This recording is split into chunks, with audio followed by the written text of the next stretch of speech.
السلام عليكم. اللهم صل وسلم وبارك على سيدنا محمد وعلى اله وصحبه وسلم. اتسالت بعد الفيديو اللي فات عن الاكلات المفيده والمضره لالتهاب القولون التقرحي. النهارده هنتكلم عنه. طيب، اولا هو ما فيش اكل مفيد او مضر بالشكل المباشر قوي، بس في حاجات بتحسن من الالتهاب ده وبتقلل الاضرار بتاعه الاكل ده. طيب، اول حاجه الاكل اللي المفروض يتاكل، المفروض ان احنا طبعا ياكل الحاجات اللي فيها اوميجا 3 زي الاسماك الدهنيه، الماكريل، السلمون، زيت سمك القد، زيت بذور الشيا قصدي، زيت بذره الكتان. الحاجات دي كلها مهمه. تاني حاجه المفروض ياخدها البروبايوتكس.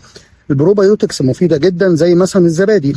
طيب، تالت حاجه المفروض ياخدها طبعا الحاجات اللي فيها الياف قليله زي الموز وكانتالوب.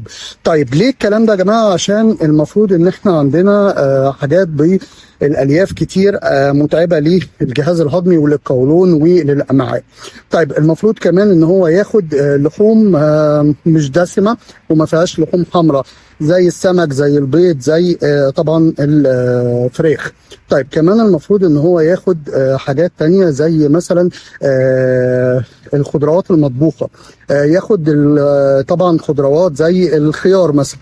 ياخد كمان الحبوب المكرره زي طبعا الشوفان، زي العيش اللي ما فيهوش بروتين الجلوتين، زي البطاطس، زي طبعا الرز الابيض. طيب، وياخد مشروبات او سوائل كتير جدا عشان طبعا الاسهال والكلام ده اللي اتكلمنا عليه، فيبتدي يظبط الموضوع ده. طيب، ايه الحاجات الممنوعه؟ طيب، الحاجات الممنوعه طبعا اول حاجه اللحوم الحمراء واللحوم المطبوخه. تاني حاجة غير اللحوم الحمراء واللحوم المطبوخة طبعا ان احنا بنبتدي نقلل طبعا المشروبات الغازية. بيبتدي يقلل طبعا الكحوليات لو بيشرب كحوليات، وده مش موجود في مجتمعنا قوي، بس لو بيشرب كحوليات يقللها. يقلل السكر الكحولي، يقلل كمان الحاجات اللي فيها الياف ما بتتهضمش زي مثلا البروكلي، يقلل طبعا الجلوتين، الاكلات اللي فيها جلوتين، يقلل الحاجات اللي فيها سكر زي الكيكه، زي العصاير المعلبه، زي طبعا الكاندي او الحلويات الصغيره، التوفي، الحاجات ملبس الكلام ده كله. يقلل طبعا الحاجات اللي فيها دهون كتير زي اللبن والزبادي واللحوم المطبوخه طبعا، والمعجنات زي البيتزا، الكريب، الكلام ده كله. يقلل كمان السبايسي او الحاجات اللي فيها حادق وحراق كمان، عشان متعبه جدا ومضره جدا للجهاز الهضمي. وصلى اللهم على سيدنا محمد وعلى اله وصحبه وسلم.